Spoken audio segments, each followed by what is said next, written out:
Hey man, Team Agogi in the building, huh? We got the boys in the building. Agogi. So we got the champ.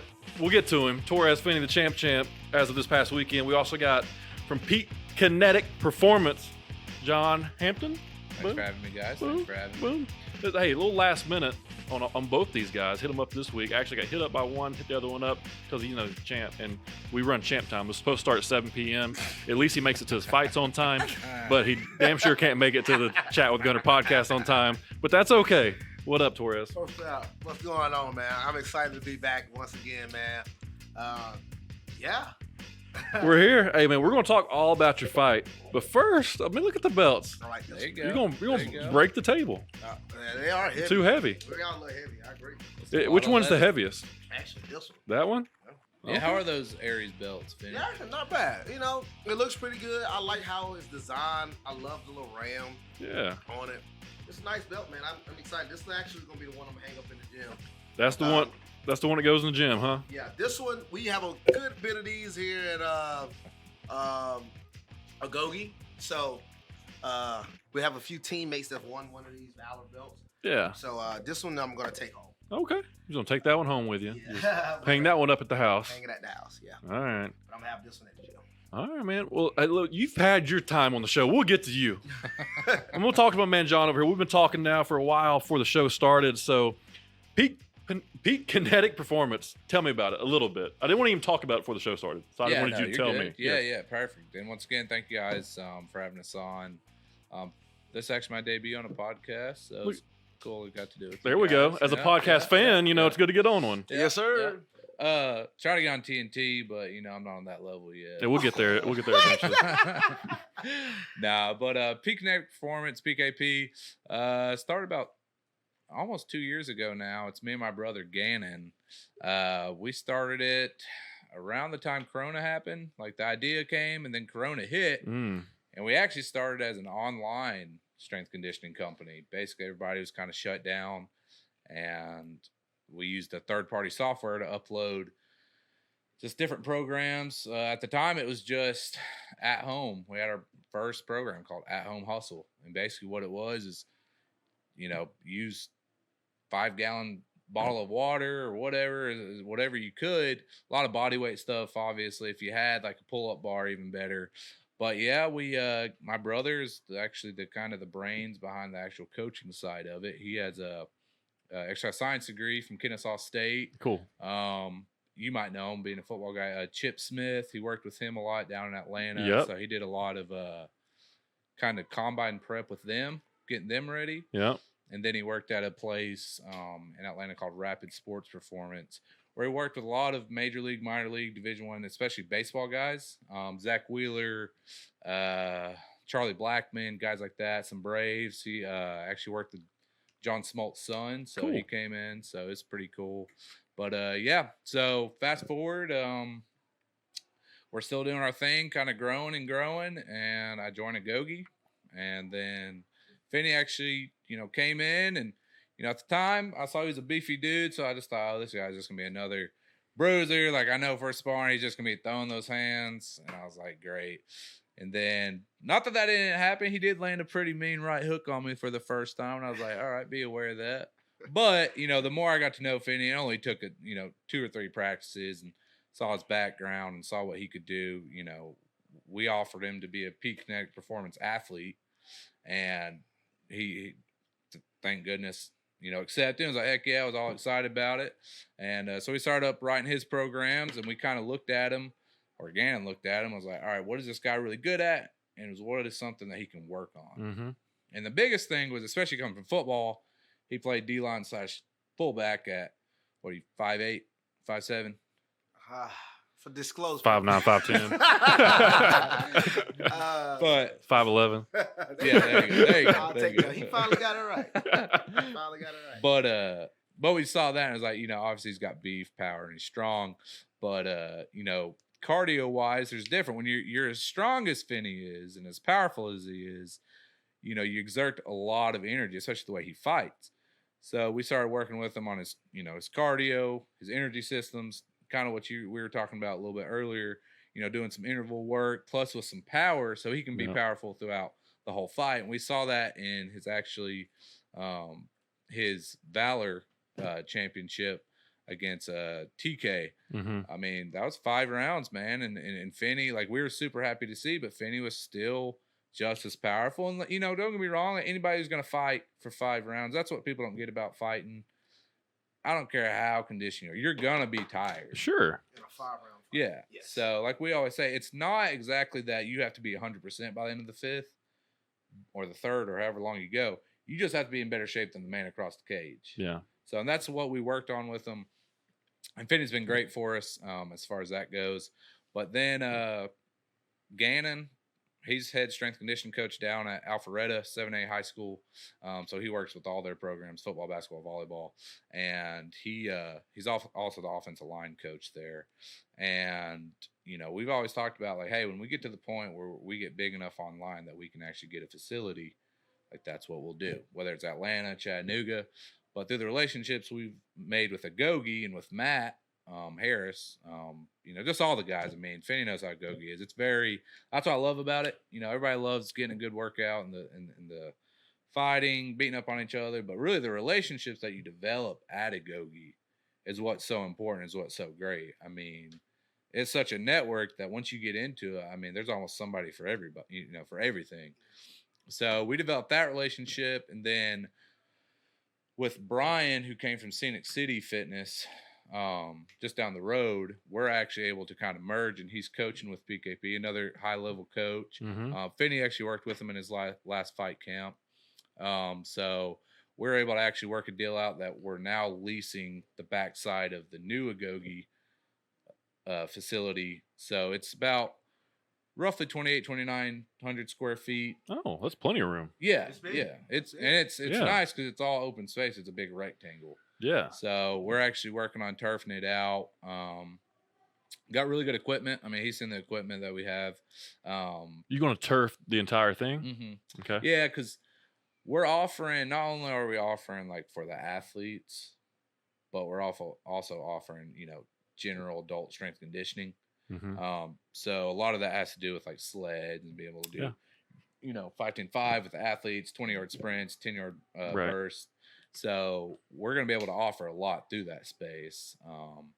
And like I said, so we're doing a little soft opening in December for the Agogi athletes and members that want to join. And then Brian's actually bringing some of his athletes and general population that he brought from his gym, and we're going to kind of get our systems because we use the app for our online side. We wanted to incorporate that with actually how you check in, so everybody, you can schedule it through the app, you can communicate with us, purchase things online through the app.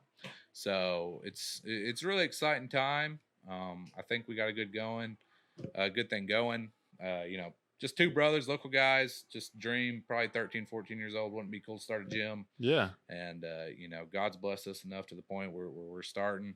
You know, we're obviously on the ground floor, but with good people around you and good relationships, we're excited where it's going. So is that full time for you?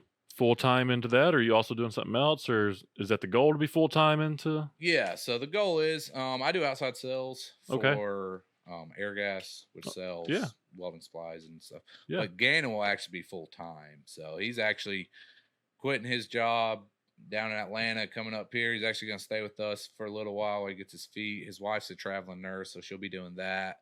But no, I mean, we've kind of burnt the bridges per se, especially him with his situation. Burn the boats. Yeah.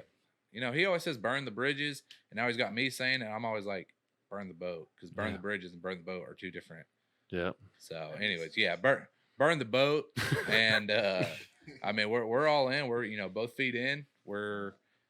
I mean, this is it. Like we just can't see, you know, we talk about all the times, like we just can't see us doing anything different. Like we enjoy it so much. We do some things and have meetings and you know, do some deals, some partnerships with people, just kind of like this, like that you don't realize you're working. And everybody says, you know, you never work a day in your life. You enjoy what you do. Yep. So that's what we're trying to do. And that's the goal. So it all starts come December 1st. Well, that's awesome, man. You know, it's really cool because as a startup strength conditioning, you know, company, you'd probably want to attach yourself to like an athlete that has potential, you know, like somebody that could be good and maybe on their way up somewhere and, you know, winning belts. And somebody that it might be decent. Yeah, all right. If you know anybody, will you please let me know? Yeah. So I know some people. But anyways, man. So like, I think that's smart, and that's also a good way to grow is grabbing good athletes and building great relationships. And Matt was saying, because Matt knows Finney very well. Matt was saying, once Finney started getting up and doing his thing and, taking on more fights and getting in front of the camera and, seeing his talent level and his hard work. That's the biggest thing. That's why I tell people about Finney. Like, obviously, he looks good. He's strong. He's powerful, has a wrestling background. But for our coaches to be able to work with him and him just soak up everything they ask him to do and not give any questions and not say, well, every single day he shows up and he does what he's supposed to do. So to work with that type of athlete with that type of potential, we couldn't have asked for more. Yeah. So Matt was saying is like the best decision you might have made at a young business was, getting that relationship with Finney. I 100% agree. Nah, I'm with you. I agree. Yeah. So we got some other players from Atlanta that, Justice Haynes, he's a 5-star guy. His dad, Veron Haynes, played for the Steelers for a lot of years. So we trained him. Like I said, Zach Wheeler, he's a major league pitcher. Just a bunch of different high-end guys. But for this area, Finney really is our first, big-time athlete that has a high ceiling. Mm-hmm. So we're just trying to build those relationships. We're a very relationship-based company. We'd rather shake your hand and talk to you than, be sending IMs and DMs and whatnot. So we're kind of old school in that way. It's dead, so that's good. Yeah. We're just trying to be different, man. That's our biggest thing, from the facility down to how we train our athletes to how we treat our athletes. I picked up a lot from Agogi as far as like keeping those relationships, and that's what we want. We want we want you to get in shape. We want you to feel like you got a good workout, but we want you to really feel like when you step in the facility that you're part of something, and that it's more than just going to the gym, dragging yourself to the gym. You're excited to go and you're excited to hang out. You're excited to be there. Yep. And you're making friends that, are more than just workout friends, but lifelong friends. That's our main goal. That's the product we want to put out. And I think with the sporting cast we got a good chance at it. Yeah, building a community, not necessarily a gym. Exactly. Building a community. That's cool, man. No, Agogi's really cool. Obviously, I don't fight or get punched in the face or do any of that stuff that you guys do. But, I do bring Marcus, and he loves it. And that's my favorite thing for him to do. That's my favorite class. It's a tight hour. It's not too long, not too short. It's fun. They get to go live. They get to have fun. They get good coaching. Now, how old is Marcus? He just turned 6. Okay, so that's awesome. Yep. So, because I have a almost 11-month-old now. It's crazy to say, but 100%. As soon as she's basically able to walk, she's going to be on the mats. Yeah. She's got her daddy's attitude, so she's always bounced off the walls already, crawling around. So she got to go somewhere. Yeah, he's a big pro wrestling fan. So that's the only way I can get him off me is bring him over there later. I love Marcus, man. He's a little scrappy. Oh, I bet he is. Dude. I love him, man. He's understanding like the wrestling and the jiu-jitsu aspect of like how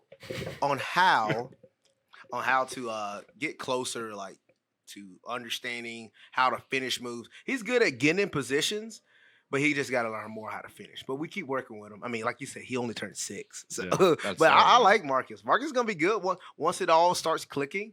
Marcus is gonna be good. I'm excited. So he, if I could get him there more, it'd be better. So shame on me. But dude, 5 o'clock during the middle of a work day.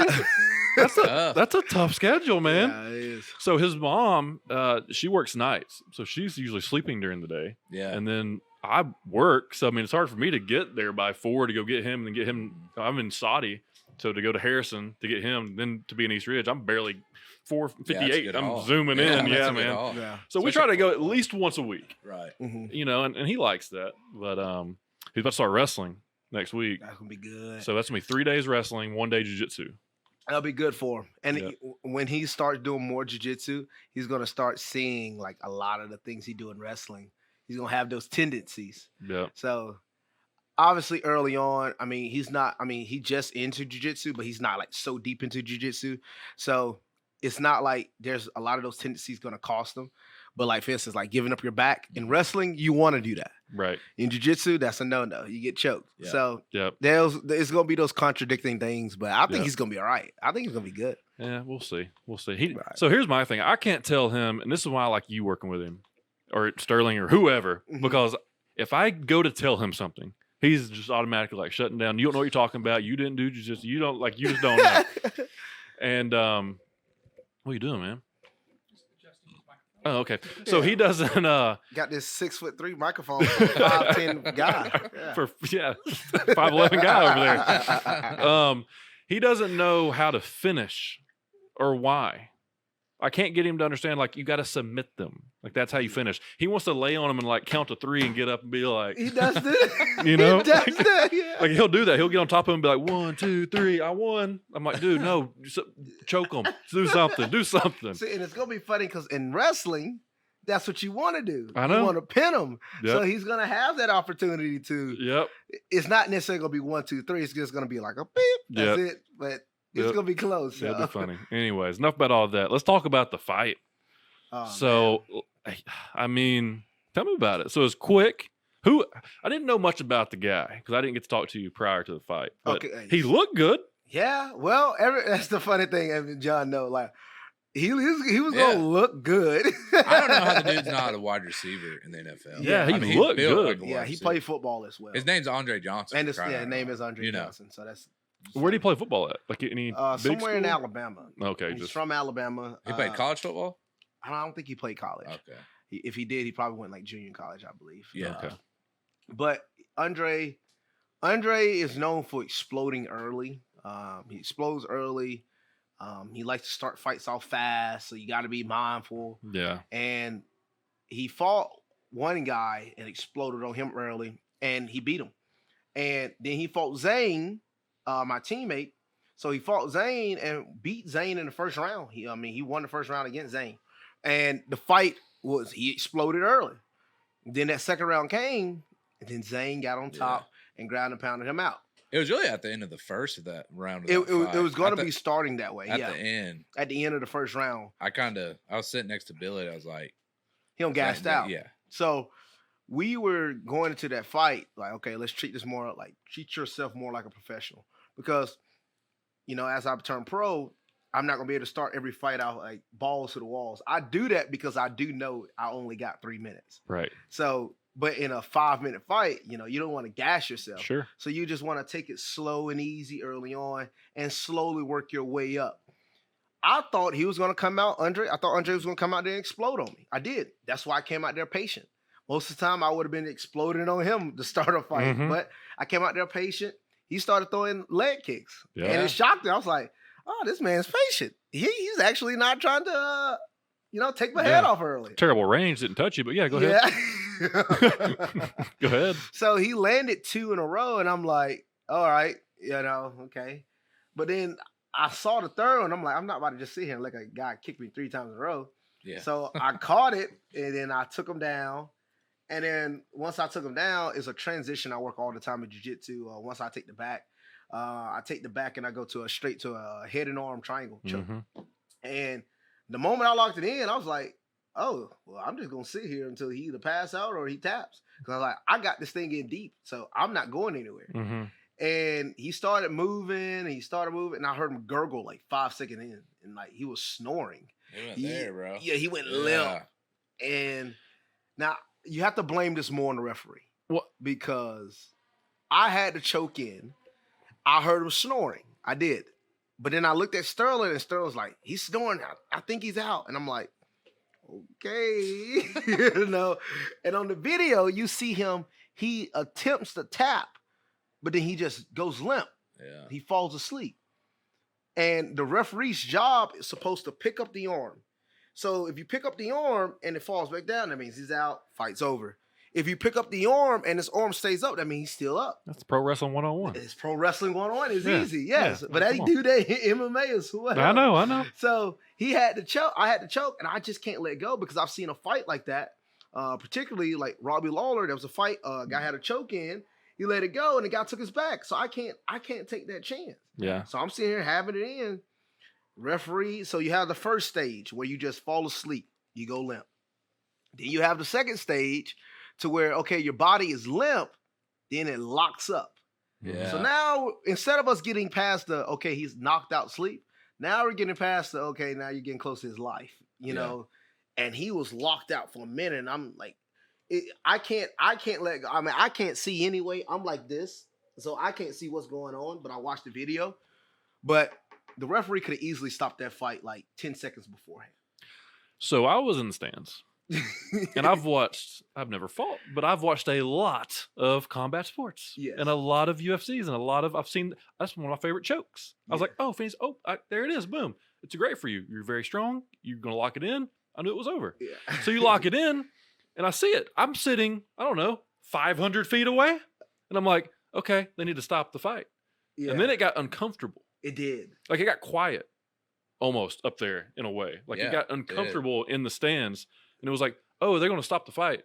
Wait a minute, when's he gonna stop the fight? Yeah. Like how much longer could that choke be locked in before you kill somebody? Before you kill, that's what I'm saying. And according to, or just brain damage, like when you it takes seconds when oxygen gets cut off to your brain. Because my sister-in-law is a nurse, and she was watching your fight, Gannon's wife, and she thought maybe he had like a mini seizure or something like that when he came back and his legs he's were kicking? swelling. kicking. Yeah. So I don't know if that ended up being the case, but it doesn't take long once that oxygen gets cut off from your brain. I mean, it can actually cause some pretty bad brain damage. Yeah. So, And I've seen guys come out and be like kicking a little bit, but never like he was jerking bad. I think he was scared, honestly, Yeah. because he almost looked like he was almost crying when he got back out. Yeah, he was. They had him in the back. They had some guys checking up on him, and he said like when he woke up, he said he felt like he was like still falling, and he started running, and that's why his legs started moving that way. And there was like he was probably having like a mini seizure. Yeah. And he just couldn't come back. That's when I tried to help him up on the stool. Yeah. He was still like moving, shaking. And I will say he might have, because I've had 2 seizures in my life, and it's weird. Like the second one I had, I remember it felt like I was like falling, and I remember everybody like I kind of came back too, but I like couldn't do nothing for a second. So like that might have been what he was feeling. Probably, yeah. Because I could hear the guys, I just couldn't like I was still like kind of seized up. So that might have been what happened. He might have had like a little mini seizure. A mini seizure for real. Yeah. And it was scary because if anybody was there at the show, the referee previously had a fight.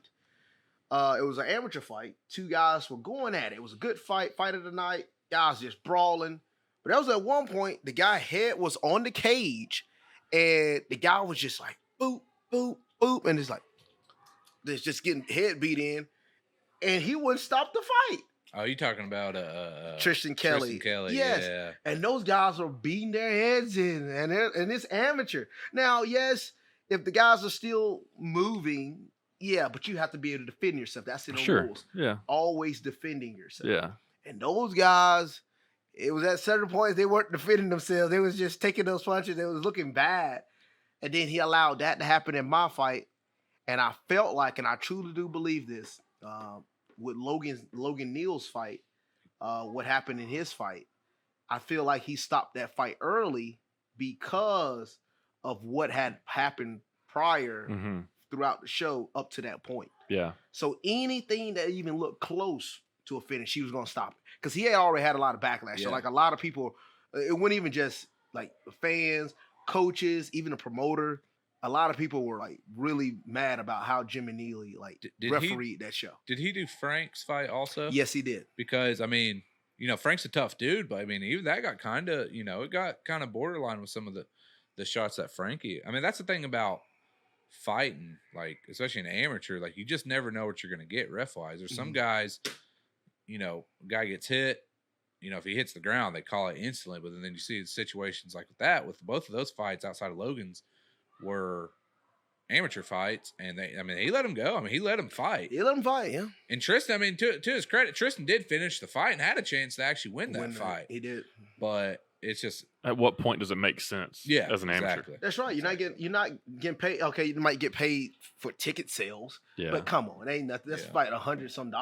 Yeah. You're not getting paid anything. You're taking a potential lifetime, injury cause of a beating, and the referee, that's the referee's job, is to be in there to make sure you're safe. Yep. Yeah. Obviously it's competitive. Obviously injuries happen. Obviously things are going to hurt, but there's a line to it. Mhm. And that's the reason why I felt like, ref, like, stop the fight. It was uncomfortable. Yeah, I saw when I saw the his corner was like, hold his legs up, his legs are moving, and I turned around, I was like, oh man, and I saw his legs like kicking. I said, oh man, like, oof, like because he isn't one of the first guys I've put to sleep before. Yeah. So seeing that, it was a little different because I haven't seen nobody like seize up like that. I ain't never seen nobody's legs move that way. Well, I got a little scared just because, like, I mean, I remember when Finney learned that little transition. Like, I took off the weekend or something like that, and I came back, or he was gone a weekend, and I remember he did it to me, and I remember how tight that thing was. I typically I'm pretty good about like not tapping. I try not to tap. Even in practice, even go with Finney, like I don't, and I had to, man. I knew so when I saw it with that Andre guy, I was like, he's either out or that's pretty much it because he's not. I knew how tight that thing is. I knew he wasn't breathing. I knew that choke was in deep. So I was like, they need to call it because it got to the point it did, and it was almost too far. Yeah, he's a big, strong, powerful guy squeezing that. That's a little bit different than just anybody having a choke in. Oh, I mean, 100%. there's guys that can squeeze that are smaller, been doing it forever or whatever. But I mean, come on. Well, with that choke, it's not even like as much as the squeezing. Like obviously, Finney's a big, strong dude, but I mean, Finney has mastered that technique. I mean, that head and arm choke, that's my favorite choke. Yeah, so that's the scary part because really, you don't have to be that strong to get in it. Like if you get the choke in like how it's supposed to be done, it doesn't even take that much strength. So you add in that much strength with perfect technique. I mean, it's a recipe for putting somebody to sleep, and that's what happened. Yeah. Almost sleep for a long time. Yeah. Anyways, with the fishes. So, I guess a question from that, then we'll spin off into the pro career. But now I know the answer to this already. But as a competitor, that doesn't scare you to go back in there and put that same choke on somebody again. No, it does not. Because some people it would mess with their psyche a little bit. See, I've told this to a lot of people. It's funny because my grandmother, she doesn't like when I say this, but I always tell them I go in there with the mindset to kill, because as I was explaining it to some of my family members, if Andre would have had me in that same choke, I can guarantee you he's not letting go, and he wouldn't even think twice about it. So I can't have that type of sympathy for someone else. Now, yes, I heard the snoring. Yes, was it almost borderline? Yes, but I can't dictate every fight because of that happening in that fight. Yep. Because it could be potentially me. I could be losing the fight and I lock that in, and the same case happened once again where the guy's almost near death.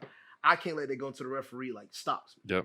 Because you never know it. And if I'm in that same position, I can guarantee you my opponent's not letting go. I can guarantee you whoever I ever fight is never going to let go because it's an opportunity for them as well. So I'm going in every fight with the mindset to kill. Yep. Now, yes, was that really a little scary to see? Yeah, it was. It was. But I can't dwell on that. I have to keep going. Yep. And and I've seen some crazy thing like that happen in training.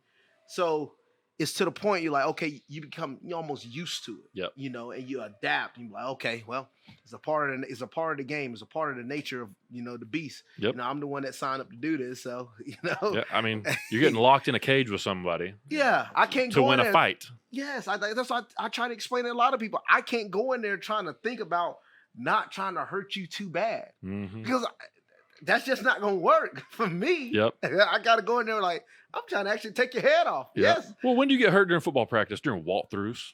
When you're going slow? That's when you get hurt in football. That's when you get hurt. That's right. As soon as you kind of ease up a little bit. So yeah, man, I'm with you. I'm glad you have that mindset. I knew you had the mindset. Especially with Finney going pro now. I mean, at this point, it's no longer like, guys just, they thought it'd be cool to fight. Like at this point, like you got to go in every fight. Like this is a guy who's probably looking to do the same thing you are. So it's no sympathy because like when you sign up as a pro, and that's why a lot of people take your time on the amateur level because there's no going back to amateur. Once you're pro, you're pro. Yep. So you can't go into this mentality of like, well, I don't want to hurt him too bad. I mean, it's just like football. Like when you're playing football, and even in this day and age, even when I played, like you were really trying to like enforce your will on somebody. It's got the same way in the cage, or you can't win and you can't be successful. Dude, the ultimate prize in football is you hit them, they don't get back up. That's right. I mean, sorry. That's right. No, but that's yes. That's why I'm not the biggest fan of some of the football the way it's being played today because of these soft hits. Like, well, when you got quarterbacks flags. telling, people like, all right, it's getting kind of to the point where the defense is so handcuffed that they can't even do their job. I mean, if a quarterback throws it low and he goes in low, but he gets head to head because the quarterback had a bad throw and that too gets tossed, like, how's that his fault? Exactly. So it's just, it almost puts the defensive players in a bad position sometimes, like a position for them to get hurt, trying to keep their head up or trying to go chest to chest or moving their head over, get a stinger or hurt. I mean, it's dangerous, man. I mean, could you make a case? I mean, this could be out of, but could you make a case that a lot of the knee injuries that happening in football is from players trying to stop on the impact, like unexpectedly trying to stop certain things. Like, oh, I can't get to that hit. Oh, I'm going full speed. Oh, let me try to stop on a dime in an awkward position. Oh, I now tear my ACL. Oh, I tear my knee. That happens a lot on the sideline when somebody's close to being, run out of bounds, especially with quarterback. And you really can't touch them within at least a yard of the sideline now. So they hold up, and when they do, it causes issue. Or somebody behind them doesn't hold up, and it runs in. And most injuries happen with that. Somebody's hitting you from the backside of the knee. So it's just, I don't know if it's safe for the game or not. I mean, I know I get the blatant hits, like we've all seen the crackback where the dude's 20 yards down the field. And that guy and I still enjoyed that part of it. But you understand that a little bit. But when you're trying to make a play, and it just happens, a football play, and you end up going head to head, especially in college, and you get tossed. I mean, it's like, how can you do that? And miss another half of a game? Yeah, another half of a game. But okay, first of all, keep your head on a swivel if you're playing football. I don't care where you're at on the field. If you're on the field in between the lines, you can get hit. Yeah. Why? So it is what it is. I don't know. Trying to civilize the game. That's the same way if you're trying to civilize fighting. To me, this is the sport to do that. Yep. You can't civilize football. Nope. You're not going to be able to civilize MMA, and you shouldn't be trying to civilize boxing. You can't be trying to civilize these sports because the purpose of these sports, some people get mad. But it's like, oh, if you get mad outside of society, in the society, you go to jail. You get charged. You get, misdemeanors, assault, battery, all this, blah, blah, blah. Okay, let me get in a sport and do this. Oh, now wait a minute. If you do that in a sport, that's illegal. And if you do it like this, so now, you're trying to handcuff basically an uncivilized thing. You can't do that, Yeah, but you can do that, and you just turn pro.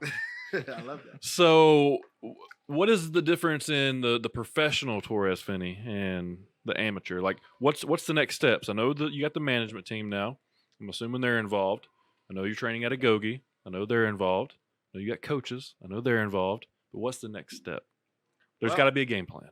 Well, the game plan now is to take each fight, fight by fight, basically, because it's funny. I am trying. It's actually like a little slightly breaking news, but I'm trying to fight my first pro fight in February in my hometown in Macon, Georgia. Okay, that's where I was born, and that would be a really big event. And we're trying to get that settled away. We're trying to get the venue, everything else. But I'm trying to fight in my hometown in February. My manager, as we've been talking, he was like, I probably have from like 2 to 3 more local fights left to where I can fight like in CHATT or probably at home in Macon. He was like, now, because he said I'm getting like a little small of a buzz to other promotions around, the U.S. trying to fight. A lot of guys trying to fight. And I'm happy for that. I am. I'm glad. But we want to try to take each step differently because I'm not trying to force myself or get pushed a little bit too fast. Me and my coaches have already talked about it. There's a lot of guys, especially a lot of guys on the local scene that get offers to, hey, 6 days notice, go fight in Bellator. You think that sounds good, but it's not. Oh man, 1 week's notice, UFC fight. You get to fight on the main card. You might think that, oh man, that's a great opportunity. You go in there, beat him, you make a name. Yeah, that might sound good and dandy, but we know we all are real and realists. You don't want to take a fight on short days notice. So that's one thing one of my coaches and my management team is keeping me away from. They don't want me fighting on a week's notice, 8 days notice, a week's notice. You need a camp. Yeah. I want to camp. Like anytime I'm fighting somebody, that's the reason why I got PKP. Like I have them. We have a process to an 8-week fight camp. So in the span of those 8 weeks, heck, even if we knock it down to 7 or 6, that's still a lot. Yeah. So we have a process from them weeks, and we gradually build up. So when we gradually build up, as this last fight camp for me, dealing with PKP, Brian Ring was also doing it. He was helping me on my nutrition. We had the workouts planned. Gannon had these workouts planned, and I do these workouts that help me build up my cardio. And it helps me build up my cardio. It helps me build up my power. It helps me stay explosive. Me working on these things that I use within a fight. Heck, we was doing a drill where I would push sleds, come back and pick up the heavy dummy as if I'm taking somebody down constantly 6 times back and forth, because I do that a lot in my fights anyway. I'm always, utilizing my explosiveness to take people down. So I think everybody saw that against Andre. I think yep. If you didn't, you blinked. So I'm using that, but they're like you said, they're building the workouts around the way that I actually train.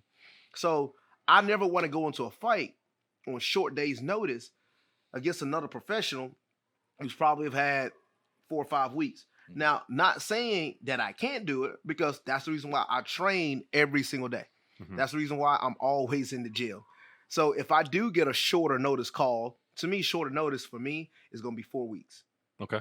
That's the least amount I ever take. That's a non-negotiable between your management team, your coaches, Yes, strength and 4 conditioning. weeks. I'll take a quick fight. 4 weeks. You got a month. 4 weeks. Yeah, that's it. Because to me, I want to always have my 8 weeks because we have a plan. 7 weeks, no problem. 6 weeks, no problem. But we have a plan, and I want to stick to that plan. I'm not a guy that just start getting off the plan and like, oh, let's do this. Every fight camp I had ever since I've gotten with PKP, I've done that. And we've done the 8-week fight camp. In every fight, I mean, I feel like from what I've shown, I've gradually grown in each fight. You can see a difference in my appearance. You can see a difference in my cardio. You can see a difference in the way I fight. And it comes from not only me just training my skills at Agoge, but me training outside, strength and conditioning, cardio. Dealing that with PKP has helped me become a better fighter. I feel like when the 5-round fight, when they called it, as I've been working out and training, like that fight could have went 5 rounds and I would have been just as the 5-round Finney you saw against TK. You wouldn't even saw that guy in the 5th round looking the way he looked. He would have been completely different in the 5th round in this upcoming fight. Well, this one was different too with Finney training, because he was making that big weight cut. He was dropping from 208 to 185. Yeah. So, you got to train different. Like you can't train, most of the time Finney fights at 205. He walks around at 205. So he can pretty much do and train as he pleases. But now, between the nutrition aspect with Brian and some of this work they were doing, compared to mixing it in with like, all right, what do we need to do? Like, because it's all about the energy system. I'm not trying to get too scientific because No, I love it. This is my stuff. Yeah. So it's all about the energy system and what is a carb? What is a calorie? It's energy. So you got to fuel that tank. So if you're not able to eat as much or carb up as much, like you can't train the same way. So what Gannon is able to do is actually balance that out with what his schedule is. And that's what we try to do at PKP a lot, is not just talk to you, but talk to your coaches, with our athletes. I mean, we've talked to physicians, like what are they doing with this? Talking to their teachers, like what does their schedule look like? Because you have to balance those stressors, because that's how people get hurt. What happens is you take on so many stressors, and everybody thinks the stressor of fighting is getting punched or getting hit. But no, I mean, it's cutting weight. It's dealing with promoting yourself. It's, if you got a family, it's stress with the kids, stress with the wife, stress with work. And you got to balance those. That's all the way from Finney all the way down to Miss Patty down the road. That's just trying to get a workout. Like if she's out there, got 3-4 kids, you have to balance that. So that's what we had to do with Finney with this. So, it does get trickier than what people think than just hitting some power cleanse and picking up the heavy bag. Right. So that's what I feel like PKP does different. And Finney's so good at following both sides of both nutrition, was hydrating well, doing everything you got to do. So that's why it's so fun to work with athletes like that. A coachable athlete, right? Somebody that no matter what you say to do, he's going to do it. Oh, it's that's the guys you want to deal with, because that lets you know if your plan's going to work. You don't want the guys that are naturally just really gifted and strong or look good or they're going to win their fights, and then just they promote your product because they're just good. You don't want those guys. Yeah. You want guys that are going through the program, doing what you're going to do. And I felt different. Like I kept telling people like the moment I made the cut, because we got Tyler Minton. Tyler Minton is a guy that does the UFC weight cuts. Mhm. And Brian, so Tyler does the stuff virtually. He sends us the plan Uh-huh. and you got to follow it. So I had Brian, a person in person I'm actually able to talk to and see. Yep. He was the one that was able to get me the like help me on what to eat, how, like when to eat it and that stuff throughout that plan. So when weight cut time came, the water weight, it just shoosh went off me. Like I was drinking 2 gallons of water every single day the week of the fight, and then I was at 198, and it was crazy because Tyler Mint was like eat every 3 hours. I'm like, eat every 3 hours. I'm like, dang it. How much are you eating? Explain this whole thing to me. Okay, so this is the 5 days out. 5 days out. All right, 2 gallons of water every single day, and that's harder than what most people think. So don't think 2 gallons of water. It's really hard. That is really Super hard. hard. Drink a gallon. Most of you people out there You can't wouldn't do even, that. yeah, they wouldn't be able to do that. Like drinking a gallon was hard, but I had to drink that gallon every day throughout the camp almost. Mm-hmm. So that was starting to get hard. Mm-hmm. But man, once he said 2 gallons, I'm like, woo! So I did the 2 gallons. You do 2 gallons every day, but you eat every 3 hours. So this is what you eat: 2 proteins and 3 fats. So what I was eating either a steak, some grilled chicken, and a lot Like of a ribeye or a sirloin? Probably a sirloin. It's probably sirloin. Okay. Actually, a ribeye wouldn't be bad because it has the fats on it, so it wouldn't be bad. All right. But either or, and then I'll eat eggs. Eggs. Whole egg? No, scrambled. But the whole egg. Oh, the whole egg. Okay, Yes, yeah, the whole egg. Gotcha. Yes, yeah. So I'll eat like 3 to 5 of those. Okay. And it put cheese on them. He said put a lot of cheese on them, and he said use salt and pepper. So the sodium. Yes. Now a lot of people that do weight cuts, they always talk about stay away from salt, stay away from the sodium, because that helps the water stick. Mm-hmm. And I'm like, I've heard that a lot. So this is my first ever weight cut. So I'm sitting here like, I don't know if I should be still eating the salt. But I texted him, I was like, is it good for me to eat salt on these eggs or on my steak? Yes, eat salt. And I'm like, woo, this is crazy. And then the day before weigh-in, see, I'm still at 198. He was like, eat every 3 hours. And I was like, I'm going to start cutting tonight at 8. He was like, okay, you stop eating at 7. So I'm like, eat every 3 hours the day before weigh-ins. I'm sitting here because it's funny when you talk about a plan. I'm not gonna lie, I'm sitting here thinking this stuff is not gonna work. Yeah. But I'm gonna follow it just because he told me to eat every 3 hours. So I was eating like steak with cheese and like how much steak? Oh, so you ever had a rice bowl at Chipotle? Yep. Dos Bros. Mm-hmm. So I got one of those Dos Bros bowls, filled it up with nothing but chicken and steak. Put cheese on top, queso cheese into it, guacamole, and put some more steak on top. So it was a lot of food. Yeah. But I'll eat something like that every 3 hours. Mm-hmm. And then once the weight cut started, I got in the sauna, and you talking about just water, it felt like a waterfall. It just said whoosh. And like water just coming off me crazy. And so by the end of that night, I went from 198 to 189. And then I finished up the rest of the weight cut in the morning. He wanted me to do half and half. So when I got on the scale for weigh-ins, I went from 198 to 185.2 in the span of 12 hours. And I felt actually good. It was crazy. Most people, when they cut weight, they feel drained. Mm-hmm. I actually wasn't that drained. Like the toxins were out of you? Yeah, it was crazy how it worked. It was actually, I was sitting here like, is this real? Like it worked. And then we did the rehydration process. So I weighed myself the day before the fight. I got back, I got in that cage weighing 200 pounds. Mm-hmm. So I went from 185 to the day of the fight, 200 pounds. So I gained 15 pounds back. And I felt good, man. I mean, I felt like that was the best I ever looked. And you look good. I felt good. Yeah. I felt like this was, and I wasn't able to be as much as your camp this time, unfortunately, because I'd hurt my ankle my last fight. Plus, we're just getting that facility ready. But I kind of liked it though, because it gave me that stint. You know, when you train with somebody every day, you kind of get used to what they do and like getting to see them. So it's like, you know, that's just Finney being Finney. But kind of when you look outside in, not training with, you know, for about a month, and I got to see him. I mean, and I always hold mitts for him right before his fights. I mean, he felt powerful. Yeah. And this guy, I went with every single day, but he felt a lot more powerful, a lot more in shape. Mm-hmm. I think this fight for him was the best, just the whole top to bottom. Because one of the tricky things about Finney is like he's so passionate and he's so competitive that like he's almost like, you know, like when you see football teams and they're coming out the stadium, the coach, you got some like GA or something, they're like holding him back because they're like that really is how he is. I mean, you have to, like, you can't hype the dude up. And in fighting, you never know what the intermission is going to be like. So in past fights, you know, intermission might take 30, 45 minutes. And if he's hyped up, you hit that peak. Yeah. And then you kind of dump. Yeah. So, you know, we kind of have to gradually, like, so probably every 5-10 minutes, all right, hey, let's hit the pads, lock up, Matt, come back there. So I felt like he did a great job in this fight specifically as far as controlling those emotions. I mean, he was very calm, very, you know, like still hyped up, but he did a great job of controlling it because those dumps, you know how they are, man. I mean, I didn't believe it until I took my first fight. And I played a lot of football. I played a lot of different sports.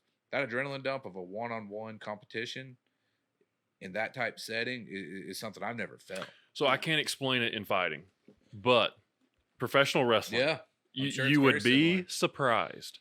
Like coming from like D1 football, I thought I was in pretty good shape. Mm-hmm.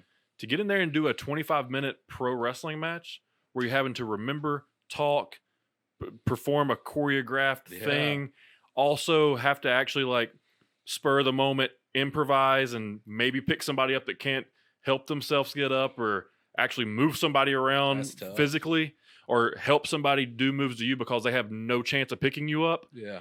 Dude, it'll burn you out. Now, I've been doing it for years now, so it doesn't bother me. I can go in there, not even do any cardio for a month and have a 30-minute match. I just did it last month. Right. But also, it took time to get there. Dude, my first couple matches, felt like I played an entire football game in 6 minutes. And I bet your body was like, heart beating out of my chest. I was about to have a heart attack. Everybody's like, you got the adrenaline of the people around you, so it gets you through the match. But as soon as you walk back through the curtains, like, oh, that hurt, this hurts. Like, it was an immediate dump. I dumped an hard, immediate bro. dump. Yeah. So the first time, my first fight was up at Cotton Eye Joe's up in Farragut, so Knoxville, basically. Yeah, I know that place. And, you know, I mean, I had not competed really for like 10 years. Yeah. Like, almost like, I mean, outside of some cornhole. Like, right. Really, that's about the only competition I had done. And, man, I mean, my fight lasted 2 minutes and 53 seconds. And I've played full football games for basically 3.5 hours, 3 hours. Yeah. And, dude, it was the worst feeling I've ever. I remember riding back. My wife, it was about a 2-hour trip. My wife driving me back, and I couldn't eat. My head was throbbing. I felt just like dead, like sick to my stomach. And I was like, I can't believe this is happening. Like, I felt like I was in pretty good shape too. Like, it wasn't a cardio thing. It's just that you get so hyped up in that moment.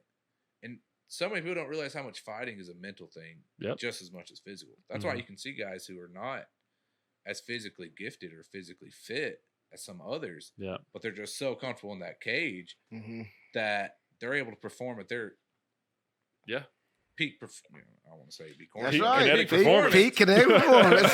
I'm trying to be cliche, but at their peak performance compared to a guy that's just thinking too much and he's kind of stiff and he does dump. So by mid-second round, like those don't matter anymore. Then it goes to technique, and if your technique's not as good, that's why it's so important to work that technique. Yeah. So it's something else. I was really happy to see that with Finney, because that was my biggest thing. I was worried about Finney going to his pro career, was just make sure like emotionally he was there, because I know physically and mentally he's there, but just emotionally, and I think he handled it really well this fight. So it was like an outsider looking in. You felt like it was like a graduation of, okay, you're out of the amateurs, now you're mentally ready to also go do the professionals. I felt like at that moment. And I knew Finney would do well in the pro regardless. But I know at that moment, like seeing that whole fight, seeing the whole day, how he handled the weight cut, especially because he's going to be fighting that weight in the true professional, by the way. Yeah, exactly. I mean, there's amateurs that go in 2-3 pounds and they say, well, it's not a big deal. It's amateurs. Like, no, it is a big deal. Yeah, it's part of your job. That's the thing. Now, even though Coach Matt was telling me, he said, take what they give you. So in amateurs, you get a 1.9 pound allowance. So 186.9. 186.9. And I'm like, I could weigh in at 186, but I don't want to. Yeah. Get that championship weight. Yeah. I wanted to get as close to 185 as possible because I was thinking more like, let's say if I'm fighting, let's say UFC, Bellator, or any professional fight, you only get a pound allowance. Mm-hmm. So I'm like, I don't want to start already pinning my head and get this 1.9 pounds. Like, if I'm going to do this cut for the first time ever on the amateur scene, well, at least let me do it all the way. Yeah. So that's when I weighed in at 185.2. So I was almost 185 on the dot. But yes, that's exactly how I want to do as a pro. I want to weigh in at 185 bang, or exactly 186. But I don't want to be that guy that you see all the time, guys struggling to make weight. Yeah.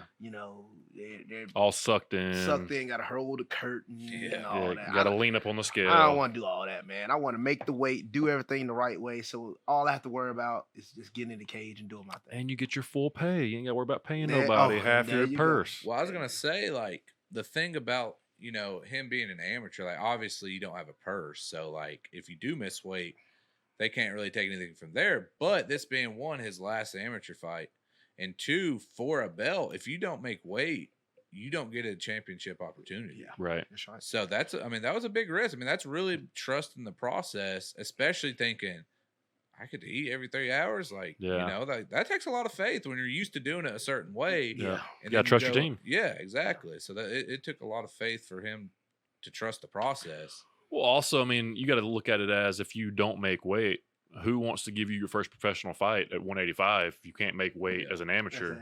Why do they want? You got to prove yourself first. That's right. You never know who's watching. That's right. No, you make a good point about that because some of the promoters we fight for now, Aries Fight Series, Tim Lloyd, you see some of the guys, barely can make weight. Let's say if a guy's fighting at 170 and he comes in at 175, 178. Well, big man, your next fight, if you're going to fight for us, you're going to fight at 185. Yeah. Because you can't make that weight. That's what happened with Paulo Costa. That man. Yeah. I mean, come on, man. Like, you going in. Just pretend like you don't speak English. That's what I'm saying. Oh, yeah. Act like, I thought the weight class was at 190. Kilos? What kilo? Kilo? Come on, 90 man. kilo? You didn't have a problem trying to figure it out when you was fighting for the title. Yeah, just be man, fight me. Give me my money back, too. Yeah. And then he's going to try to put it on Marvin, but like, that's weak of Marvin to take my money. Like, what? What do you mean? Anybody's gonna take your money if you don't make weight. Why wouldn't they? That man's ass backwards, man. He's so confused in what he does. But now he's forced to fight at 205. Mm-hmm. So is it true he walks around 240? Yes. They said he was in the cage at 228. Or no. Could 228 in the cage. I know it's something. And like Marvin was only like 206. Yeah, like that's his walking around weight almost. Like 210, maybe 215, right? Probably, yeah. Somebody told me that when he was fighting 185, and they say he walked around 240. Yeah, he cuts from 240 to 185. When he was at 185, he was stepping in the cage. I think it was because they do. Is it in Vegas? They flag you if you're over a certain amount, or is it in California, where they actually bring the results back? It's like you gained back 12% of your body weight, and you can't do so much. So it was him and Yoel Romero had the two highest percentages of like what they weighed in when they fight, and it was both like 15 to 18% of their body weight. Great day. So it's pretty impressive. I don't know how people do that. I don't know how they do that one either. Like cutting from 208 to like 185 was actually like pretty. Like right now, I just left the gym and I weighed myself. I weighed 207, so I'm almost back up to basically. I'm not really there, but I'm back up to what I walk around at.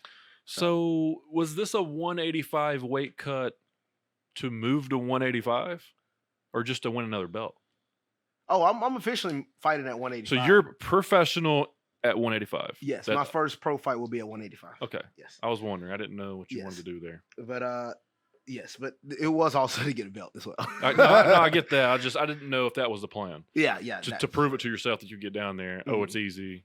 I can make it. And you never know. Like some promoter might be like, you do a catch weight. 190. 190. 195. I would do that early.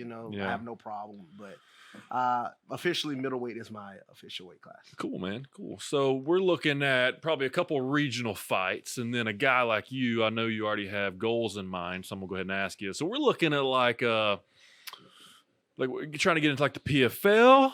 We're trying to go win $1 million in a season. We're looking at like a Bellator and getting locked into a contract and trying to make like a Michael Chandler type deal. Or are we looking into like we're trying to get on the Contender Series? Yeah. I mean, there's a bunch of. I know there's other promotions as well. Like, One. One championship. One, I forget about Yeah. one. One's really good. Now, one's strictly overseas, right? Yeah, strictly overseas, only dealt with in Asia. So Yeah. So I mean, you have there's that. pretty good. I mean, There's some good ones out there, There's some man. choices out there. There's some choices. That's the good thing. That's the beauty of it, though. Is it like you want to be the girl everybody wants to talk to, so you want to go build up some wins and show everybody what you got, maybe knock somebody out, maybe choke somebody out, maybe go to a decision with somebody and be like, hey, what y'all want? Which one y'all want? To me, I've thought about this already. And I know you have. now, yes, what my ultimate goal would be go to the UFC. Yes, I would love to do that. No doubt about it. But I'm not gonna be oblivious and say, oh, I'm gonna turn down Bellator because they're not the UFC. Yeah. I'm not gonna act like that. No, because if Bellator is say, I'm gonna present you this and I'm gonna try to build you up like this and pay you this, and I look at UFC and I'm like, and they only paying them that, I'm probably going to Bellator. Mhm. And to me, I say I'm not this type of guy that goes around trying to really worry about what guys are thinking. Mhm. Everybody's, oh, why do you take the UFC? Why don't you all? No, I'm not in this game to think about what, like I've already told you last time on this show, a lot of people already told me that I should have been fighting from the beginning. Mhm. And then a lot of people told me I shouldn't even been doing MMA. Now, when it comes to picking so-called a promotion or whatever opportunity is presented to me, I'm not going to be listening to certain people about what they think I should go and fight at, only because that's the most notable name you know, which is the UFC. Mhm. There's a lot of things a part of pro MMA that people don't understand. Heck, I had people swiping up on my story asking me, how can they lose 15 pounds in 3 weeks? And I'm telling them, like, I cut weight. Cutting weight and losing weight is two different things. I'm not Yes. staying at 185. Yeah. I'm only just getting there to weigh in. And then people are like, well, isn't that cheating? It's like, they don't understand. Yeah. Like That's MMA the is still game. new. Yeah, it's the game. Yeah. Yeah, but they don't understand. So it's hard for me to really listen to a lot of people on the outside Mhm. about what type of decision I'm going to make. I'm going to obviously have my team and my coaches and my management, and we're going to sit down and talk, but I'm going to make the best decision for me financially and me for my career. So if it's Bellator over UFC, then so be it. If it's one over UFC, then so be it. If the UFC over all of them, then so be it. I'm not going to turn down the UFC, just because. Yeah. But there's got to be a reason behind each one. Now, like I said, would I love to be in the UFC? Heck yeah. Like, that's the ultimate goal. That's where I want to be. Yeah. But if Bellator is right there and they're calling, I'm not just gonna sit there and turn them down. You Yeah. know, I'm open to all. I'm open to all. So I'm not gonna pull a Eli Manning and say I don't want to play for your team. Right. You know, I'm Yeah. not doing that. So, I like the PFL. PFL's not bad. Now they have a season. That's why I like it. It's going to be interesting because they have next year or the year after, they're coming out with this new league, World Series Fighting League. Yeah, I have heard about it. Yeah, and they're gonna have an actual. So it's gonna be amongst the league of the NFL, the NBA. So you got the four major sports: MLB, NHL. Mhm. Okay, then you're gonna have it's gonna be a part of that. It's gonna be like a major World Series Fighting League. You're gonna have teams. You're gonna have weight classes on that team, and they're gonna do a season of fighting. So it's gonna be like the PFL, but it's gonna be a little different. And then the percentages they get paid are so-called supposed to be more than any other promotion. Now, I don't know where they're gonna get their money from. I don't know the sponsorship behind all that, but that's another league that's about to start getting built up. So, for example, you would have a team where you would have a 135, 145, 155, Mhm. Almost like a high 170. school. Like high school, Like high school a high school wrestling. wrestling match. So maybe you had like a American Top Team has a team. Yeah, that yeah, does probably do that. And then maybe Jackson Winks has a team, and a Yeah. Gogi has a team, Yeah. or whatever different gyms have teams, Mhm. or you get picked up by super teams. Or I do now. I think they should go by gym, but I think they're gonna do city teams.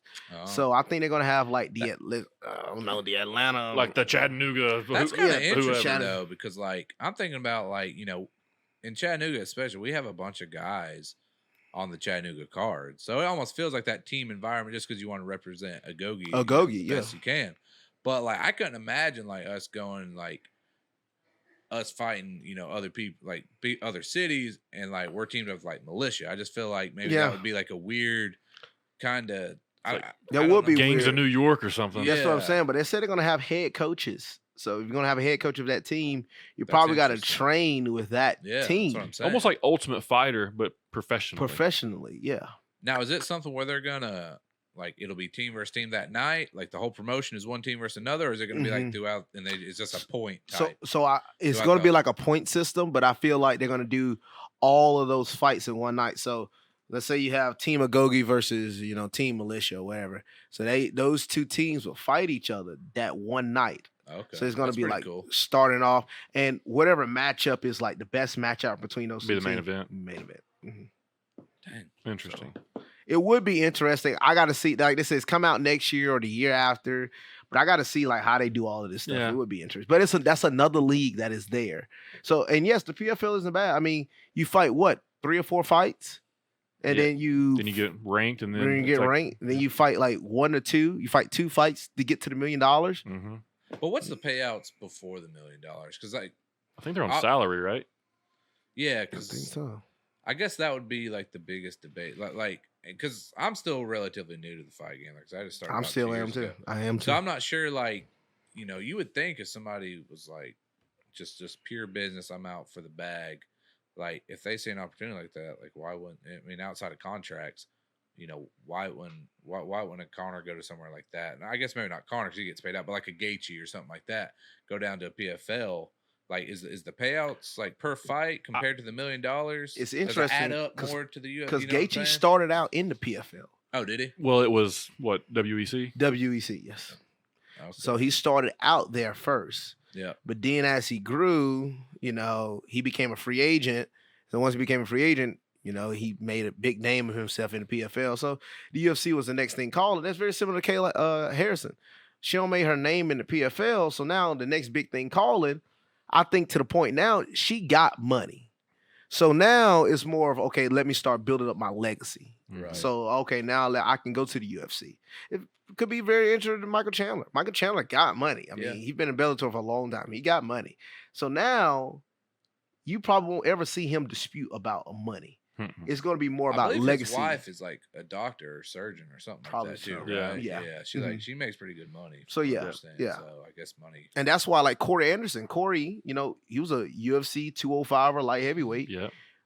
The brother, I mean, he never came close to getting a title shot, but he was okay in the UFC. Yeah. He goes to Bellator. He said that's the most money he's made in any fight Yeah. he's ever fought in the Yeah. UFC. 2 fights. In just 2 fights. 2 fights made more money than they ever made in UFC. That's crazy. That is crazy. So But also, I mean, and I get that from him. I get that. But he was also like kind of building his name up there towards the end because he had a couple cool knockouts, and then he got beat by Jan. But then, I mean, but he had beat him the first time, right? Yeah, he so did I beat him mean, the first time. That's why So- he got the shot in the first place. Mhm. But I don't know. He seems like a guy that can go to Bellator and be okay with it. Yeah. And get paid good money to go to Bellator and put on good fights. Yeah. Good banger. Mhm. I don't know though. Like there's a bunch of good places out there. Dude, I think like I tell everybody when I'm talking about it, like I'll be like, yeah, I mean these guys do these sports and they do this stuff and they're doing it, but like I believe in you, Well, thank you. and I do because like I watch it, and I know, and honestly I know you're not at the level where you want to be yet as Mhm. far as a competition, but there's something there. You have something about you. I believe in you. I think you're going to do really well, Well, thank like you. really well. I'm trying. And it starts with the wrestling. Yeah. But then you have the toughness from like going through footballs and camps and wrestling, and I don't know, man. Some people are just different. I think you're a little different, and I think Well, it's fun because I always say, I'm glad I was blessed to be, wrestle growing up and utilize that wrestling. And I try to compare everybody. I was like, oh man, if any you like to go in there and lift guys up and slam them, I'm like, yeah, that's probably the way it appears, but it's so much technique into what goes on to it. yeah, For or anybody to do it. Yeah, that's what I'm saying. Yeah, people There's think guys as strong as you. yeah, that's you what I'm know. saying. Guys think I just go in there just picking guys up and slamming. I Yeah. understand it looks like that. Yeah. It looks like that. Yeah, But it's a lot of technique and like it's the way I've been Timing. wrestling Yeah. Yeah. Timing is more and yeah. timing. Yes, Like it's on that all about last timing. fight, you timed up his kick. Yes. Like you don't lift grown men like that. Yeah, or You're try. off strength. just try to lift a grown man. Yeah, that's what I'm anytime you saying. want to, any size, 130 pounds, you lift that grown man for me. Yeah. Yeah. I mean, you have to use that, and that's where the wrestling comes in. Like you have to time it up Yep. to make it look as easy as he does. Is he strong and powerful? Yeah, but like I say, if somebody's resisting you, Yeah. then I mean, you know how it is. Yeah. I mean, you know probably better than most people. Yeah. You know how it is trying to lift somebody, even if they're letting you, and it's not always It's easy. not easy. Yeah. Yeah. Especially if, like you say, if they're resisting. I've lifted up guys that are resisting, but obviously it causes a little bit more energy and stuff. But I've lifted up guys resisting. Heck, some guys that actually don't resist as much is actually tougher to lift than a guy that's resisting. Yeah. That Leverage. dead weight, yes, all about leverage. There you go. Yep. So it's a lot of technique that goes into it. And I don't never go into a fight trying to be exciting. You'll never ever hear me. I'm trying to excite the fans. Yeah. All right. That's one thing I do not care about. Mhm. Now, if my fight leads you towards me being exciting, then yes. But I am going in there to win at any way possible. And it's just for some sort, for grace of God, like my style is exciting to some. So it's exciting to watch, but I'm not going in there trying to excite. Right. There's some guys, that go in there trying to excite the fans, and it costs them. Mm-hmm. So I'm not going in there trying to, hey, let me put on the show. Let me duck my head and fight with my hands down. Yeah. And, spinning kicks. If that's not me, then I'm not going to do it. Right. I'm going to train and work on a lot of the stuff that I do. There's a lot of things I do in training that I haven't done yet in my fight. Right. There's a lot more tools that has been shown, but I just don't do them yet because it hasn't been warranted. Yeah. So. Well, hey, man, we're behind you over here. No, well, I know this guy right here is behind too. you. He believes in you. I think you got a whole helped me out a squad lot. over there that definitely believes in you.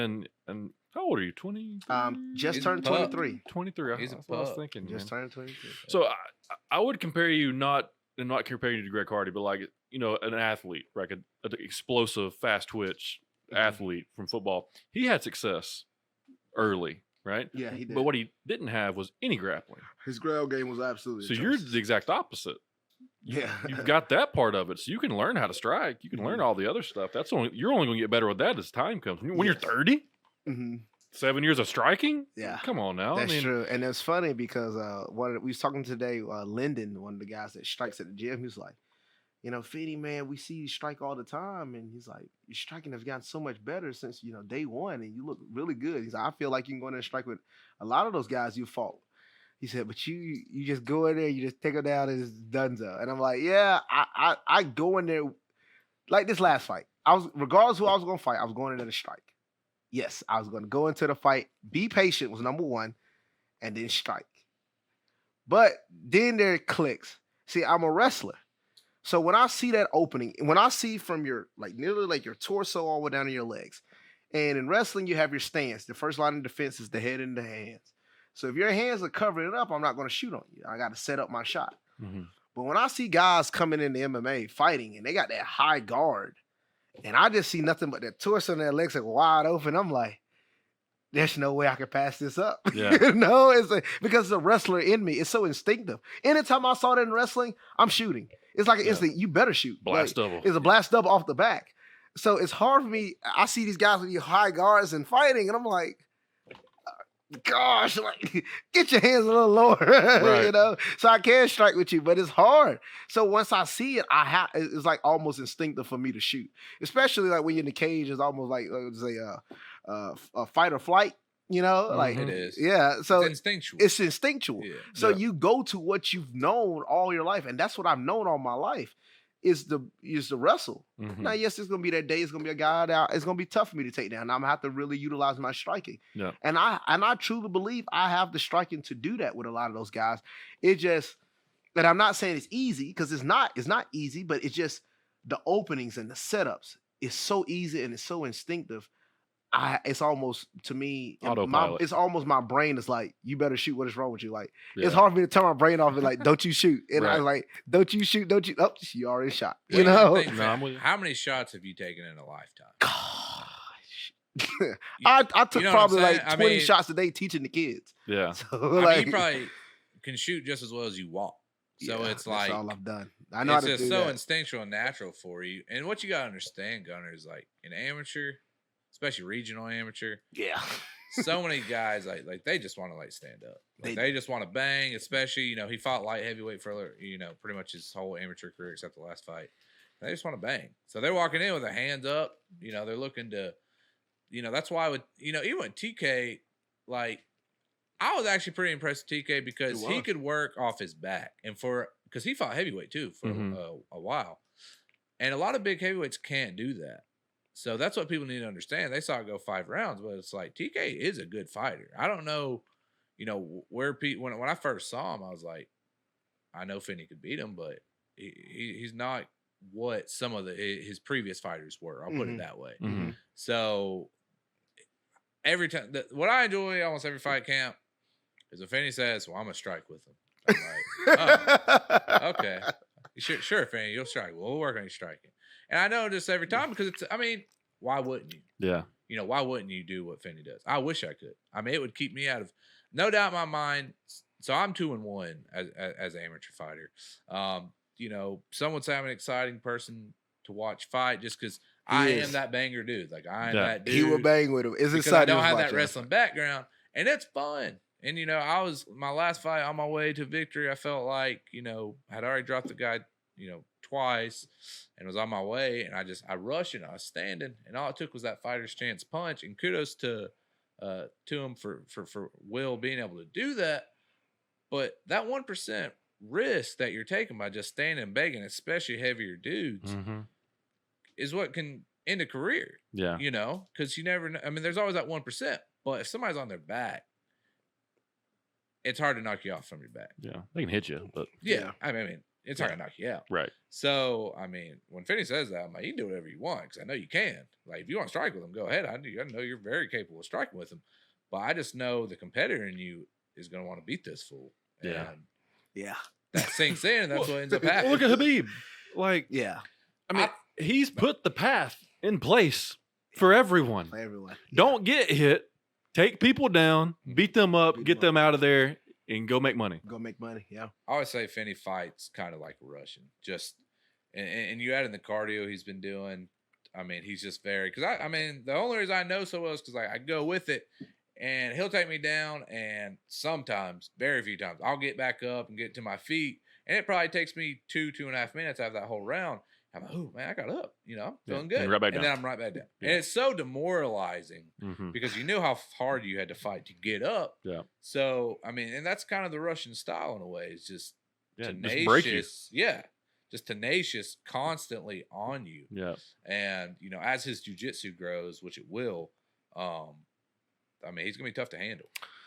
Yeah, I agree. What used to drive me crazy was like DC wouldn't use his wrestling. Enough. Fighting like Stipe. Or I know John's a good wrestler too, but he's an Olympic level wrestler. Go in there and wrestle people. That's what I'm saying. Or like Colby and Usman. Wrestle each other. Dude. You're great wrestlers. Don't strike. Can you just wrestle each other? I think we're going to see that in the second matchup. I think we're going to see more wrestling between Colby and Usman in the second fight. Somebody's going to utilize their wrestling and break the others. But I feel like they hated each other so much last fight, they wanted to hurt the other. Yeah. And they probably felt like, I can at least keep it on the feet, but I feel like my striking better than his. And because they both felt the same exact way, it got turned into a classic fight, one of the greatest fights. Well, usually when you see two wrestlers get together that don't strike great, it's usually a good fight. It's really a good fight. Yeah, that's what most of the time is. Yeah. When two wrestlers are fighting each other, unless there's that other wrestler's that much better than the other one, it comes down to who's striking is better. So let's go ahead and we'll end this with some predictions. All right. All right. So you got Gaethje and Chandler. Who are we thinking in that one? And that's the first fight of the night. First fight of the night. Because Homeboy's got 3 fights. Got 3 fights. Trevor Whitman. Yeah, he got 3 fights. Yeah. He got 3 fights. He said he needed them spaced out since his Rose and it's a co-main event, and obviously the main event with Kamar. Jesus. All right, so I'm gonna go with I might be on a limb. I know Gaethje is the favorite, but I'm going with Chandler. I feel like Chandler. He's going to try to utilize his wrestling. Justin Gaethje has even said it himself. He doesn't wrestle anybody because he's been wrestling all his life. He wants to stand up. He said, why I don't feel like wrestling. I want to stand with you. I've been wrestling all my life. Because he wrestled at what? Arizona State? Yeah, Arizona State. Yeah. And he is a good wrestler. Like Gaethje was a good wrestler. But better defensive wrestler, right? There you go. Okay. He wasn't a guy to necessarily shoot, but he was really good at throws, hip tosses, laterals. He's a really good defensive wrestler. Yeah. But I am going to say that with Justin Gaethje, it might cost him. And I think the path to beating Justin Gaethje, he has been knocked out. Not necessarily knocked out, but he has been knocked out. Yeah, he got TKO by Poirier and TKO by Alvarez, I believe. And he about got TKO by Tony Ferguson. Yeah. He got real close. Real close. close by Ferguson. Yeah. So that Khabib fight, Khabib said, I'm just going to take you down because you don't wrestle anymore, And he, obviously, Khabib was get by his wrestling defense. So Yeah. I feel like Chandler is going to stand and bang because they said the first one to step back is a B. So, so they're going to stand and bang early in that first round. So if somebody don't get knocked out early, Chandler's going to slowly wear on him. Gaethje's going to hit him with some leg kicks. It's going to be some hard shots. That's going to be a good fight. I want y'all to understand. That's going to be a really good fight. Yeah. Because both of those guys are known for brawling, and that's all they do in their fights. Yeah. So it's going to be a good fight. But I feel like Chandler is eventually going to take him down. So, I mean, I think if it goes deep, Chandler wears him out just because cardio. Chandler don't stop, man. He don't stop. That boy is always working. He's a pit bull. I love his work ethic. Yeah. Never stops. Me too. I mean, yeah, the only way I see him getting beat is by getting knocked out. Getting caught with something early. Same thing like what happened to Oliveira when Oliveira caught him. I mean, I think he'll wore Oliveira out. I mean, I right? think to me, he was beating Oliveira. Yeah. It just got to the point Oliveira just caught him with that shot. Yep. And he should have beat Oliveira. He should have. We should be talking about Michael Chandler's champion now. We should. So you got Rose and Zhang. I can't. Wiley Zhang. Wiley Zhang. How does her last name pronounce? I'm not being that way. Whaley. Zhang Weili. Okay, there we go. All Weili Zhang. I don't know. Yeah, I think that's what it is. Sorry. But you got her versus Rose. I picked Weili the first fight. I did too. And I thought Rose look good, man. But give me Zhang. I think she got lucky with that kick. I thought she got lucky with the kick too. I feel like she did. I really do. So I'm going to take Weili in the second. I think Rose is good. I don't think Rose is. I think if she can do something like that and catch her, maybe. Yeah. But she's not as tough as Wiley. Zhang, I think Zhang, like, she's coming for revenge. Yeah. She's coming for revenge. They're different over there. they're different over there. She's coming for revenge. That should be good too, though. That's gonna be a really good fight. But then you got Usman and Covington. Who'd you take in the first one? I picked Usman. So I took Covington in the first one. Now I think Kobe. Some people had Kobe up 3-1 going into the fifth, but I do believe Usman was winning the fight. It was 2-2. And that fifth round, the championship round, I mean, he proved it. So this fight is not. I would be shocked if this fight goes to the fifth round. This is gonna be a good fight, man. This is gonna be a really good fight, man. Because Kobe is not a bad fighter. Like Kobe, to me, if Kobe loses, he's in that same predicament as Robert Whittaker is with Israel. There ain't nobody else to beat him. You got the champion and number 1 ranked contender. Everybody else, you're not even on the level. And you look at the champion, yeah, he knocked him out, but they could have let that fight just easily it went to the fifth round. They were tied up. It was about as close as a fight you can get. Shouldn't have stopped it. Yeah. But, I mean, depending on who the judges were that night, could have easily been the other way. Yeah. It could have been a split. Could have been a split. I mean, could have been a draw. They're easily 1 and 2, but they're more 1A and 1B. Yeah, I agree. It's very similar to the Figueiredo and Brandon Moreno fight. Yeah. They're fighting again themselves. Mm-hmm. I feel like, they should fight a third time. Because if anybody remember, Figueiredo beat Moreno technically. If it wasn't for that nut shot that got him a point taken away in a round he won, he would have won the fight. But then Moreno won the second fight. So then you see now they fight a third time. So I mean, I think it's warranted, and I feel like this fight is needed because that fight was too close. It was too close. So there was no necessary definitive will. It's not like Usman and Masvidal. Masvidal had took the fight on 6 days' notice. Yeah. So he had a reason to say, I should have a rematch. Yeah. So when Usman knocked him out the second time, what's the excuse? Yeah. So whatever happens, the only way they fight again is if Kobe wins. And that's Pro Wrestling 101. That's Pro Wrestling 101. You can never end in a tie. He's got to win. Somebody got to come out on top. Yep. The rubber match. And that's where all the money is. That is where the money is. That's where the money is. So then what you think about McGregor and Poirier? Should there be another fight? No. I agree. That one's done. I agree. I do not think Poirier should fight him ever again. Now, Poirier might fight him because he can beat him and he wants the money. But I do not think McGregor and Poirier should ever happen. After that third fight, I don't care if McGregor broke his leg because, yes, obviously you can't say the fight would have been done over that. But the way that fight was going, Yeah. McGregor wasn't going to win that. Didn't fight. look good. It did not look good early. I mean, he was going to grapple him, keep him on the ground. Anything and can beat him happen. up. Yeah, but, anything can happen. But yeah, I didn't look see good. it. No, McGregor needs to get out of the title picture, and he needs to run premier fights, like showcase fights. I want to see like Ferguson. Him and Ferguson. They've been talking shit forever. That'd be awesome. Let them fight. Let them fight. I don't know. It's like Justin Gaethje. He's gonna stand and bang with him. But let him fight. Why not? Gaethje hurt the man. You think so? I think Gaethje might hurt him. Gaethje got bricks for hands, man. Yeah. And pretty tough chin too. Yeah, he got a pretty tough chin. That'd be. I don't think McGregor can necessarily compete with everybody in the top 5.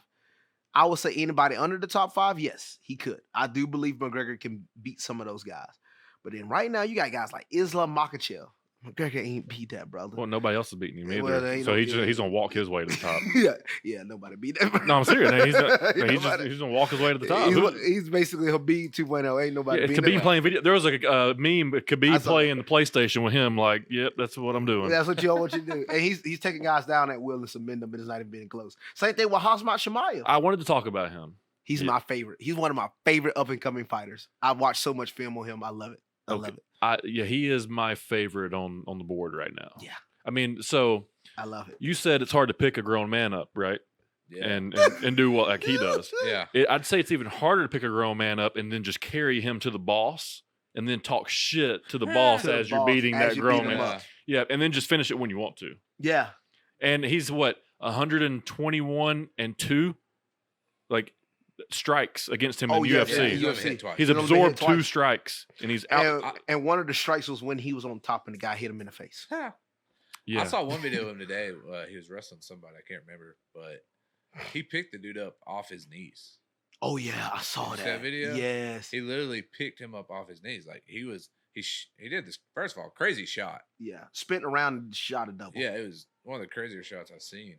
And literally had the guy, and the guy was kind of like posted up, and he literally just picked him up off the ground on his knees, and then just slammed him back down. And it was just crazy to see, because I mean, especially he was already in a dominant position, picked him up, and basically slammed him back down, saying, "I can dominate you any way I want you." Here's what's scary: he fights at 170 and 185. I know. I can see him with both belts. Oh, no question. I literally don't. Because he's that type of guy that when we talk about like taking guys down at will and they can't do nothing about it, he is on that level to me. Like, I feel like he can take down. This man took down. Now I understand G Liang isn't necessarily like the best of taking down the fence guys, but G is pretty good with his striking and he can do enough to get up. G has never ever been finished in his career.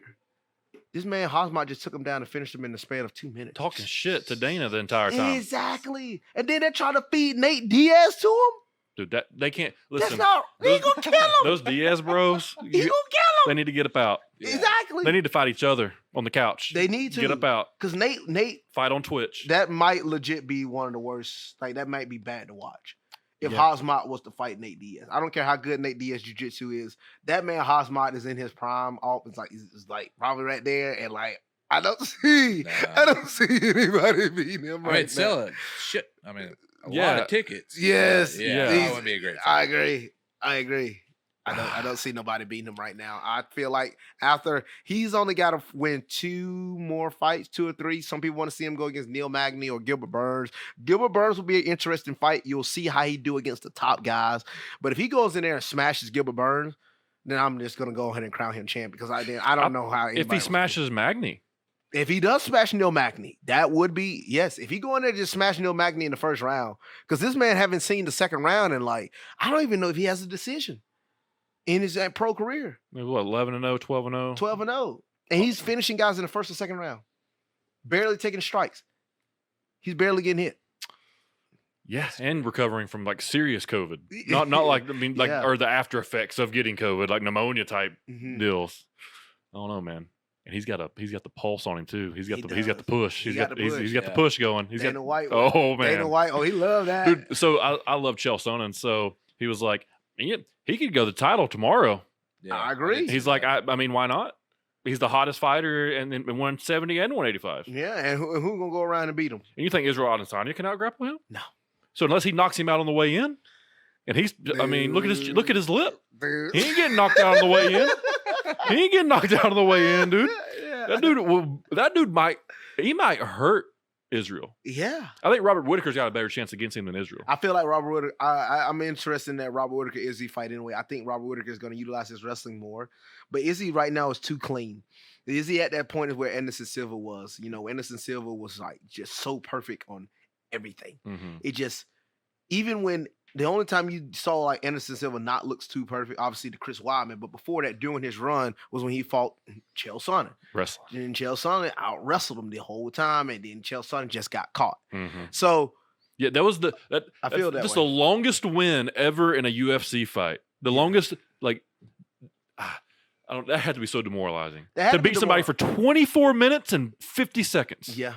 And then get caught right there at the end with a triangle. You've worked so hard for 25, like you said, 24 minutes and 50 seconds, and then you get caught with a triangle. I bet that that still haunts him because he could have been world champion. Yeah. He Chael never Sonnen was. could have been world champion, but he gets hunted for that, and things like that happen, man, and it makes you feel sad. It does. I know. So that's the reason why we talk a lot about finishing. You know, finish at the finish line. Yeah. You know, when we're training, you know. That's finish the reps. You gotta do finish one rep. more. Yeah, do that one more rep. Sometimes do that extra rep because that type of stuff, you're gonna look back and you're gonna think about that type of stuff. You know, when you're in your camp, we have some guys, you know, has fought before, and you know, some guys don't get the result that they want. And you go back, it's funny how it's 8 weeks worth of time, but it all hits you at once at the end of your results from the fight. Mm-hmm. You be like, man, I should have done this. Man, I should have done that. Yep. You were like, 8 weeks, you had all that time to think about what you could have been doing at the time. Mm-hmm. But right after the fight, an entire 8 weeks culminate, you be sitting there like, oh, man, I should have been training more. Well, man, I should have been going. What if I'd have done this? What if I would have done this? You know, and it's crazy. You might think it doesn't necessarily add up. You're like, I can take this day off. I don't need to train. You know, I've been training all this time. But then you're like, well, and then you see it in a fight. Oh, man, I should have been training this. I should have been training more jiu-jitsu. I should have been listening more. I should have been working more on moving forward, staying off my back. But, you know, a lot of small things. Yep. And that's why we're trying to get a lot of our own fighters, promote them more. And I'm glad that's the reason why PKB being a part of Agogi, Mm-hmm. you know, just right there on the backside, we're going to have workouts for all our fighters. Workouts for guys that train, guys that, you know, want to do this for a living. Yeah. It's going to be awesome to have that right there in the key. Because what other gym? I've been to America Top Team. They don't have no workout facility. Well, they have a workout facility, but they don't have no actual team of coaches that's going to help them train and work out. Yeah. They have to go to another building, actually sometimes to another state, just to do some strength and conditioning. Yeah. You know, we have this in our backyard. Well, and this will kind of separate like who's really trying to fight and who just. I mean, I'm not trying to be harsh because my team, but who's trying to do something with it? That's right. And who's trying to just get a few Instagram posts? Yeah. Hobby or career. Yeah. I mean, it really is because that's really a big step of it because we've got a lot of talented guys, Mm-hmm. but there's, and they know this, but there's parts of their game that they're missing. And a lot of that comes from either being not conditioned or honestly not strong enough to get out of bad situations. Sometimes you just gotta muscle yourself out of it. You do. Yeah. It takes. So I'm curious to see, you know, kind of how some of the guys moving forward will be. I think it's going to help them out a lot. And I'm just really excited about the new facility as far as what it's going to offer up and what it's going to become. Yeah, I'm excited for you guys. Yeah, I'll definitely be there to check it out. Yeah, I'll swing by. I'll be in the area. Come on in yeah. now. I'll be in the area, man. I'll be in the area. All right, boys. Well, I'm gonna get out of here unless you guys got anything else. No, No, man. We're that's it. excited. Thank you for bringing us on the show. What about Canelo and Plant? I actually want to go with upset for Plant. I want Plant to win so bad. Yeah, well, I saw that boy I get won't play smacked no at the press conference, and I already know Canelo's gonna wax his ass. I So know. listen, when you have sunglasses on, you see somebody's about to fight you, then you wait for them to get in your face and do something, then you throw your sunglasses and smack a bitch real quick. He's too fast. His hands are too fast. Dude. Canelo is in his prime, right? I mean, Yeah. he's been in his prime, but Canelo's too good right now. Yeah. I would love for Plant to beat him. It would be one of the biggest upsets because right now Canelo Alvarez is a minus 600 favorite. What? In a Yeah, championship fight in a against the number championship 2 fight. guy in the world. Yeah, that's freaking nuts. I don't even understand how those odds came out, but yes. Anyways. It's All gonna be right. interesting. We're going to get out of here, guys. Thanks for Cool. coming on. Yeah, Loved thanks it. for having Peak us, Kinetic man. Performance, man. Check them out. I'm sure we'll get the Instagram up. We'll get all the social medias up for everybody. The Champ just turned pro, man. Excited Big for him. things. Big Excited for things. him. Congrats, bro. Hey, subscribe to the YouTube channel. Keep us going over 2,000. We're doing that nowadays. Go over to Apple Podcasts. Check that out. Leave a comment. Leave a review. Same thing on the YouTube. Head over however you can get to us. However you listen, we appreciate you guys. Share this. Share it with a friend. If you got 5 friends, share it with them. Tell them to share it to 5 friends. And then just get this thing going word of mouth. This is Chat with Gunner. That's Torrez Finney. It's John Hampton. Appreciate it. Team Agogi. Get out of here, guys. Yes, sir. Boom, boom.